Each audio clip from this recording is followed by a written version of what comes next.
I want to talk about the transfer of learning, and that's a jargony term, or learning transfer are jargony terms in learning and development for if somebody learns something in a training course, can they actually apply that to the job afterwards? So can they transfer what they've learned to the job?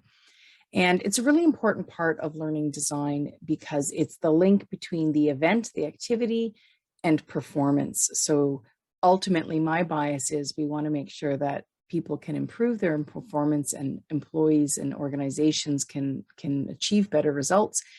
And the bridge between that is skill development, but then being able to apply it to their job. So when we think about the transfer of learning, there's three instances where we can plan for it: before, during, and after the learning event or the learning program. And then the third area is what happens after the program, obviously. So again, this is where the manager comes into play and has a really significant role. So meeting with the employee afterwards, what did you learn? What are you going to apply? How can I help? What are the barriers that I can remove? So, so making sure that there's that manager touch point afterwards. A study that was done by, I think it's Knowledge Pool, it's a little bit dated, but I think the information is still really good, that employees who receive manager support are 94% more likely to apply what they've learned. That's a huge percentage. 94% are more likely to apply what they've learned, which means then also their performance tends to go up, because that's the piece of it, right? So manager support is key. The other thing is those performance support tools, those job aids and quick reference and checklists that you use in the course. You can then obviously have them available afterwards.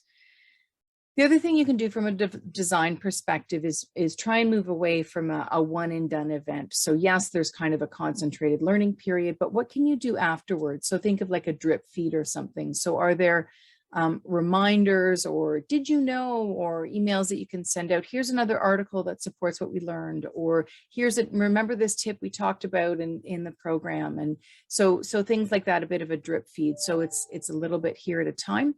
And then if there's an opportunity to set up coaching opportunities as well. So yes, the manager, but are there coaches who aren't the manager who can maybe provide support too? So before, during, and after are places where we can think about transfer of learning. And the analogy that I'd like to use is a drop in water. So the drop is the learning, and the ripple effects and how far they reach out is the transfer. So how is that learning being applied? And if you think really small, just of the event, imagine a drop of water going into a bucket. Those ripples only go out so far. Versus if you think more broadly in your learning design and you think of a pond instead of a bucket, when that water drops in, those ripples can have a far more greater reaching effect. So I hope the analogy helps, and good luck with transfer of learning.